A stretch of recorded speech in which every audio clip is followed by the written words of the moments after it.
ትላንት ምሽት በኢትዮጵያ እጅግ ልብ የሚሰብር አሳዛኝ ዜና ተሰምቷል። ከሰሞኑ ህመም ላይ እንደነበሩ ተገልጾ ሁሉም ኢትዮጵያዊ በዱዓና በጸሎት ሲያስባቸው የነበሩት የኢትዮጵያ አባት የቀድሞ የኢትዮጵያ እስልምና ጉዳዮች ፕሬዝዳንት ተቀዳሚ ሙፍቲ ሐጂ ዑመር እንድሪስ ህይወታቸው ማለፉ ተሰምቷል።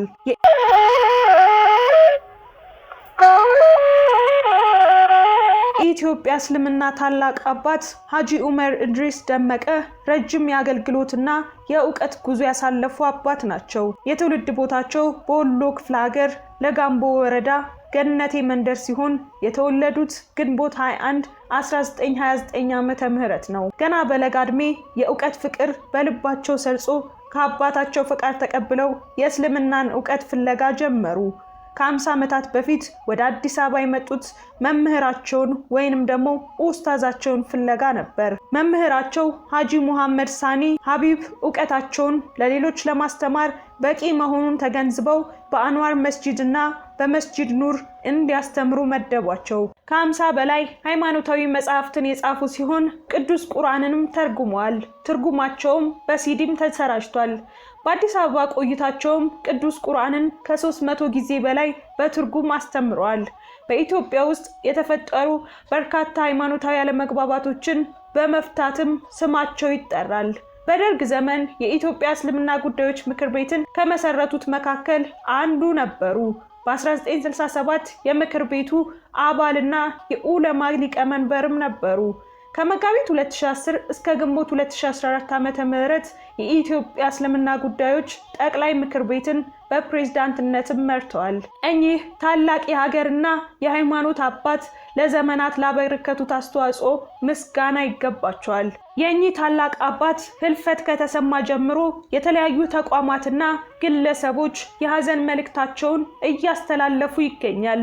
የኢትዮጵያ ኦርቶዶክስ ተዋሕዶ ቤተክርስቲያን ብፁዕ ወቅዱስ ፓትርያርክ ይህንን መልእክት አስተላልፈዋል። እግዚአብሔር በየዘመናቱ አገርን ያለ መካሪ፣ ህዝብን ያለ ዘካሪ አይተውም። ለዚህም ምስክሩ ታላቅ አረጋዊ፣ የበሳል አእምሮ ባለቤት፣ ሀገርን የሚወዱ ህዝባቸውን የሚያከብሩ፣ የተጠቁት ወዳጅ፣ የትውልድ አባት የሆኑት የክቡር ዶክተር ተቀዳሚ ሙፍቲ ሐጂ ዑመር እንድሪስ ነበሩ።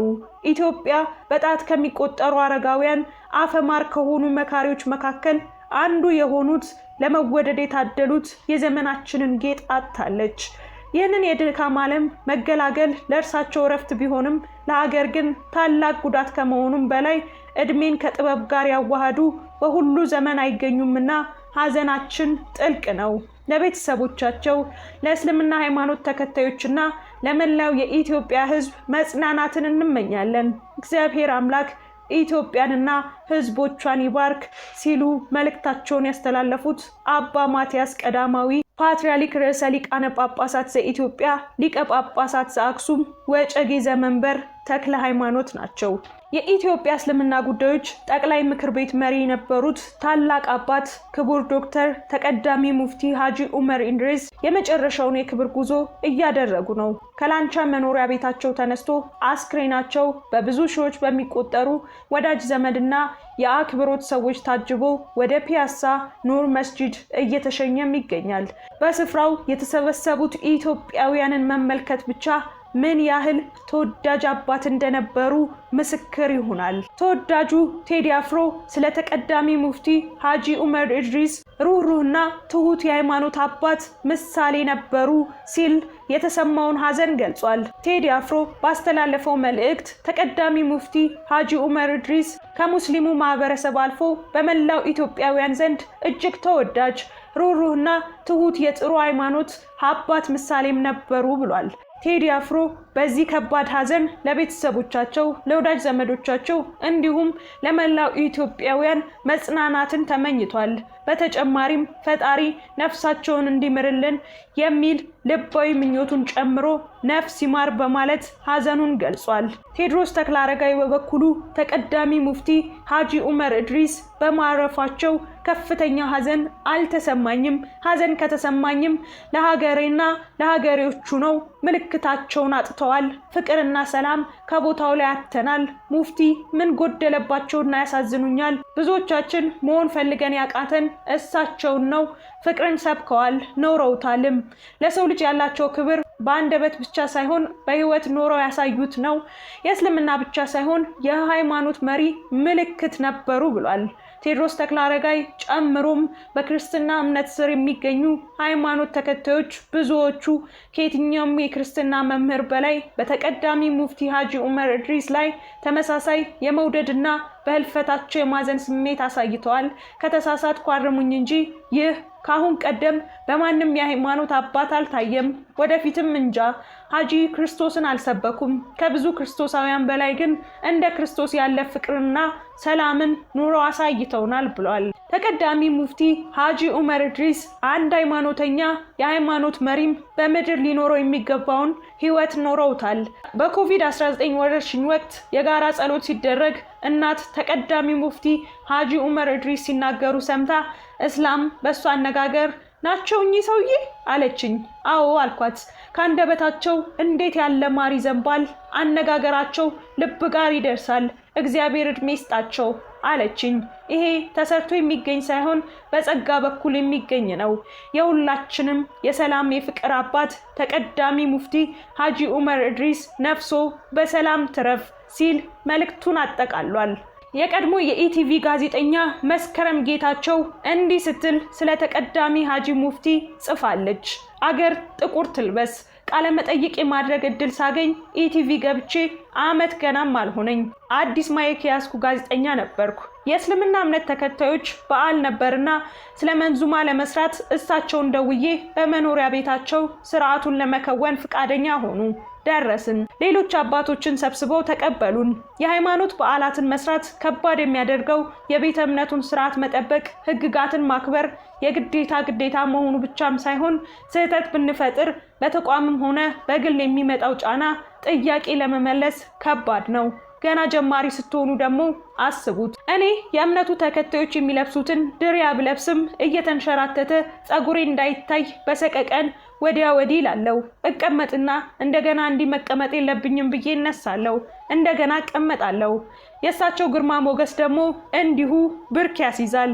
ብቻ የእምነት አባቶች መሃል በመሆኔ እምነቱ የማይፈቅደውን ሆኜ ላለመታየት ተጨነቅኩ። ይህን የውስጤን ገልጠው ያዩት ሀጂ ጠሩኝ። ፈገግ ብለው ቀስ ባለ ድምፅ እዚህ ያሉት ሁሉም አባቶችሽ ናቸው። የለበሽውም ሁሉም አክብሮትሽን ያሳያል። ልጃችን ስለመጣሽ ደስ ብሎናል። ሳትጨናነቂ ያሰብሽውን ጀምሪ አሉኝ። የኔ አባት ያ የጠፋው በራስ መተማመኔ ወደ ቦታው ሲመለስ ይታወቀኛል። ነፃነቴን ሳገኝ በቃ እንዴት አይነት ፕሮግራም ሰራን መሰላችሁ? ደግሞ ሌላ ቀን እንደገና አገኘኋቸው። እንደ ሚዲያ ሰው እኮ እድለኛ የለም። ገና ሳያቸው ያኔ ተጨነቀን የሚያረጋጋ ፊታቸው ይቀበለናል። ብዙ የሚናገሩ ባይሆንም ከቀረጻ በፊትና በኋላ ድንገት በመጣ ሐሳብ የመከሩን ብዙ ነው። አንዳንድ ሰዎች አሉ የእናንተ ሃይማኖት አባት ባይሆኑም የራሳችሁ እየመሰሏችሁ ማግኘት፣ ማማከር፣ በእሳቸው መገሰጽ የምትመኟቸው። ሀጂ ሙፍቲ እንዲያ ነበሩ። ሰውነት በእግሩ ቆሞ ሲሄድ ለማየት ታድለናል። ለበጎነት ሃይማኖት ድንበር የሚከልል ሳይሆን አፍርሶ የሚያገናኝ፣ ልዩነትን የምንሰብክበት ሳይሆን ሰው መሆንን የምናስተምርበት መሆኑን አሳይተዋል። በ2017ም እንግዳዬ ለማድረግ ብዙ ሞክሬ እየደከማቸው ነው በሚል በዙሪያ ያሉ ሰዎች አላገናኙኝም። ግን የምጠይቃቸው ብዙ ነበር። ተቀዳሚ ሀጂ ሙፍቲ ስለመከሩኝና ስላስተማሩኝ ነገር በሙሉ አመሰግኖታለሁ። ዛሬ ብዙ ጽፌ ልመሰክርሎት ብመኝም ቃላቶች ደከሙብኝና ተውኩት። ሀገር ጥቁር ለብሳ ታልቅስ፣ የጎደለባትንና ያጣችውን የምታውቅ እሷ። አባቴ ፈጣሪ ነፍሶትን በሰላም ያሳርፍልን ስትል መስከረም ጌታቸው የሐዘን መልእክቷን ምስክርነቷንም ሰጥታለች። የኢትዮጵያ እስልምና ጉዳዮች ጠቅላይ ምክር ቤት ፕሬዝዳንት የነበሩት የክቡር ዶክተር ተቀዳሚ ሙፍቲ ሀጂ ዑመር ኢድሪስ አስክሬን በኑር መስጂድ የሶላተል ጀናዛ ስነስርዓት ከተፈጸመ በኋላ ታላቁ ሀገራዊ የሽኝት መርሃ ግብር በሚሊኒየም አዳራሽ እየተካሄደ ይገኛል። የሁሉ ህዝብ፣ የመንግስት ከፍተኛ ኃላፊዎችና የተለያዩ እምነት ተከታዮች መገኘት ሙፍቲ ሀጂ ዑመር ኢድሪስ ለሀገርና ለወገን የነበራቸውን ታላቅ አስተዋጽኦና ሁለንተናዊ ፍቅር ያሳያል።